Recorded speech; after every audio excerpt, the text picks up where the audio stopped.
Welcome back to Mr. Recaped. Today I will show you a comedy, fantasy, horror film from 2012, titled Dark Shadows. Spoilers ahead. Watch out and take care. In the year 1760, the Collins family leaves Liverpool and sails to Maine in New England to expand the family empire. They start an incredibly successful fishing business that allows them to establish the town of Collinsport and their own grand estate, Collinwood. Even if their money grows, the owner makes sure that his son, Barnabas Collins, is raised knowing that family always comes first. 15 years later, Barnabas has an affair with one of the family's servants, Angelique, who is secretly a witch. When she asks him for his love and not just his body, Barnabas tells her he doesn't feel that way about her, so as revenge, she casts a spell to kill his parents. Barnabas suspects something dark caused such an accident, so he starts to investigate the dark arts while he begins a relationship with Josette Dupré. Angelique overhears them declaring their love for each other and gets jealous, so she uses her magic again to make Josette jump off a cliff. Unable to save her in time, Barnabas jumps after her, but unlike Josette, he does survive the fall because Angelique has cursed him to become a vampire so that his suffering would never end.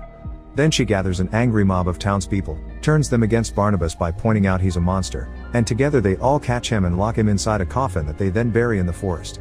Years later, in 1972, Victoria Winters is on a train ride to Collinsport because she's seen an ad from the Collins family looking for a governess.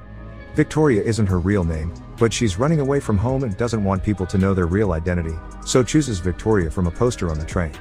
When she arrives at the estate, she's received by Willie Loomis, the caretaker, who explains that the mansion, which isn't in a good condition nowadays, should have service of 100 servants, but it's just him and Mrs. Johnson. At that moment, Elizabeth Collins Stoddard, the family matriarch, shows up and speaks privately with Victoria to explain the job to her. After mentioning that it's just 7 people in the house including the employees and that there are areas of the mansion they don't even use anymore, Elizabeth asks her some questions that Victoria answers with a healthy amount of sass, which Elizabeth appreciates and makes her accept hiring her. Later at dinner, Victoria meets the rest of the family. There is Elizabeth's brother Roger Collins, who is a loafer, Elizabeth's teen daughter Carolyn Stoddard, who is going through a rebellious phase, Roger's son David Collins, who isn't doing well since his mother died when he was 5 and thinks he can see her ghost, and Dr. Julia Hoffman, a psychiatrist hired to deal with David's issues but spends most of her time drunk. Victoria sympathizes with David and tells him she believes in ghosts too, which Elizabeth doesn't take well. Moments later, when Victoria is getting ready for bed, she sees Josette's ghost in the hallway. She tells her he's coming before going to the foyer, encircling the chandelier a couple of times, and after repeating he's coming, she falls the same way she did that day on the cliff and disappears. Meanwhile, in the forest, a construction crew building a McDonald's is doing some digging and finds Barnabas' coffin. They open it to see what is inside, and now that he is free, Barnabas proceeds to feed on every single worker, apologizing for his decades-old hunger. Afterward, he makes his way to the mansion on foot, observing and getting confused by all the technology and modern clothing on the way while covered in blood. When he makes it to the estate, he finds Willie in the garden and hypnotizes him with his vampire powers to give him the information he needs. He also asks him to clean him up before taking him inside. While trying to introduce himself to the children, Elizabeth interrupts him and asks him to talk in private, expressing her suspicions of his identity and saying all the magical myths surrounding the family are just fairy tales. Barnabas proves he's telling the truth by opening a secret room not even Elizabeth knew about, and promises to bring back the family's glory with all hidden treasure from that room. Elizabeth agrees to accept him back in the family but under one condition: he mustn't tell anyone that he's a vampire. The next day during breakfast, she introduces him to the others as Barnabas III, a distant relative from England. The family begins talking business and they explain to Barnabas that the Collins fishing empire is gone. Now the entire area is ruled by Angel Bay Seafood. At that moment, Victoria enters the room, and Barnabas can't help flirting with her because she looks so much like Josette. Back in town, Angelique is still alive under the name Angie Bouchard, and she is now the powerful founder and CEO of Angel Bay Seafood. When her employees tell her about the accident in the forest, she goes there to see it with her own eyes and is shocked to find the open coffin. Not wasting any time, she quickly drives to Collinwood, where she exchanges some insults with Elizabeth before Barnabas takes her away to talk in private. As soon as he closes the door behind him, Angelique kisses him, then tells him Collinsport is now her Angel Bay, thanks to the fishing business she started on purpose to ruin the Collins. The townspeople respect her as their leader while they've forgotten all about him, so nobody is going to believe him anyway. After Angelique leaves, Barnabas expresses his worries to Elizabeth, who reminds him that no matter what happened to him in the past, he always fought on with such a determination that they had to put him away in a box. His family needs him now, so he should fight on in the present too. Inspired by her words, Barnabas begins putting all his energy into bringing glory back to the Collins. By selling some of the treasure from the hidden room, he hires dozens of people to renovate the mansion and rebuild their fishing company. With the help of an umbrella, sunglasses, and a hat, he manages to get out during the daytime without the sun burning him, although he has trouble finding a spot to sleep comfortably, so he makes the servants bring him his old coffin. When the company begins running smoothly, Barnabas hires fishermen by hypnotizing the captains working for Angelique and making them change sides. In his free time, he continues to learn about technology and spends time with Victoria. One evening, after Roger sees him get out of the secret room with treasure in his hands, Barnabas is found by Julia, who thinks he acts very weird and invites him to her office. She hypnotizes him and gets him to confess his secret, so she leaves him behind to go yell at Elizabeth for having kept it from them. Elizabeth convinces her not to go to the police when she points out that Julia should be fascinated by him, and she is, so she wants him to stay and learn more about him. Sometime later, Barnabas asks Carolyn for advice on how to court modern women. Carolyn tells him he needs to drop all the old-timey attitude and hang out with cool people, so Barnabas ends up in a hippie circle, sharing stories while smoking in the forest. After the girls teach him that women want love and not money, Barnabas kills them all in order to feed himself. The next day, Julia begins giving him blood transfusions to see if it can cure his vampirism. When Barnabas compliments her, Julia reminds him of the doctor-patient confidentiality concept and gets on her knees in front of him to pleasure him. While Victoria and Barnabas continue to spend time together and bond over talks about the supernatural, Angelique is furious that the Collins company is being successful again. The board members don't understand what the big deal is because Angel Bay still reigns over 95% of the nets, but Angelique explains it's a matter of pride and carrying on what her grandmother started, a way to destroy the Collins family. She calls for Barnabas to have a meeting and offer him the opportunity to sell his company to hers, but he refuses.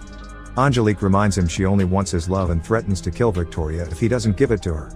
Barnabas gives in and makes love to her all over the office, destroying most of it as they go. After they're done, he realizes it was a mistake and tells her he can't be with her, so Angelique promises to destroy him.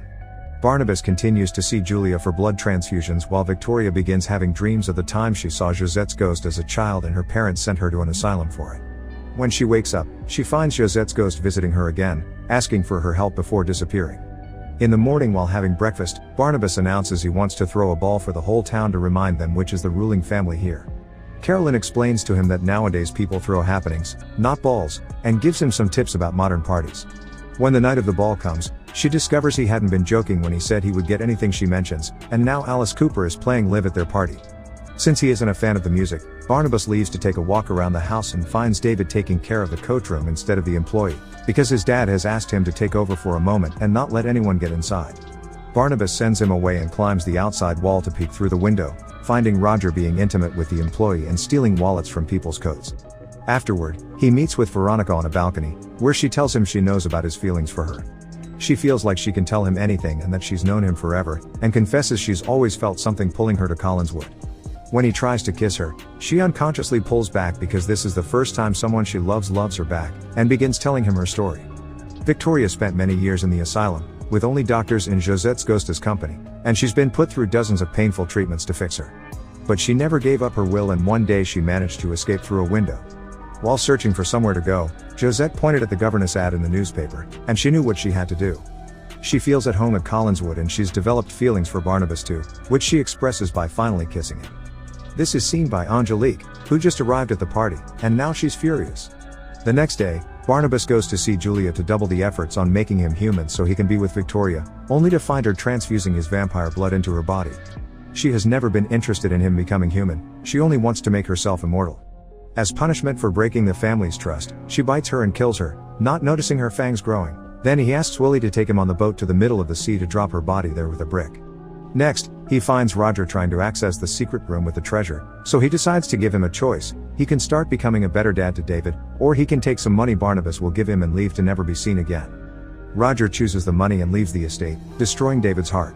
When the kid runs back to his room, he almost gets hit by the disco ball while he is disconnecting from the ceiling, so Barnabas uses his super speed to save him and ends up under the sun, which begins lighting him on fire. Now the whole family knows his secret, and David and Victoria run away from him in disgust. Getting desperate, Barnabas goes to see Angelique, who refuses to remove the curse and gets him to admit he killed Julia. She then makes a proposal: they can rule the fishing empire together as partners and lovers, or she'll put him back in the box. Barnabas tells her to go to hell and tries to leave, but her employees are waiting on the other side of the door with a coffin that Angelique pushes him into. After closing it with chains, they put it in a van and drive to the cemetery, but only after Angelique uses a spell to make the Collins Company building explode. The coffin is abandoned in a mausoleum, only to be found by David some moments later, who learned about Barnabas being in danger because the ghost of his mother told him. Back in town, people are watching how the police and the firemen are taking care of the fire.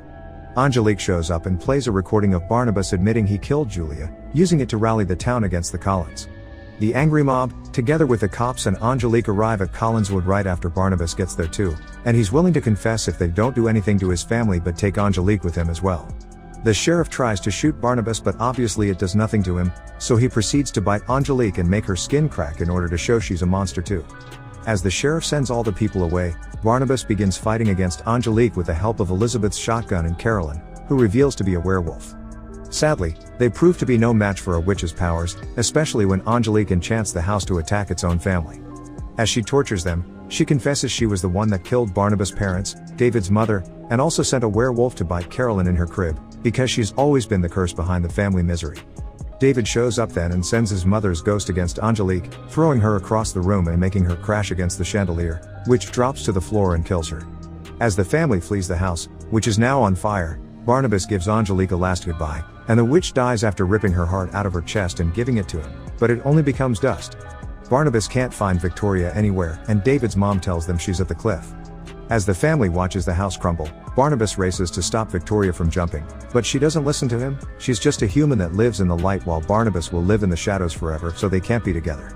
This depressing thought makes Victoria jump, and like it happened decades ago, Barnabas jumps after her, but this time, he bites her to transform her into a vampire before she hits the ground. Now she's an immortal creature like him, they can be together forever, and the couple shares a kiss. In the bottom of the ocean, Julian's body opens her eyes, revealing she's become a vampire too. Make sure to subscribe and turn on notifications so you can watch more videos like this. Thanks for watching.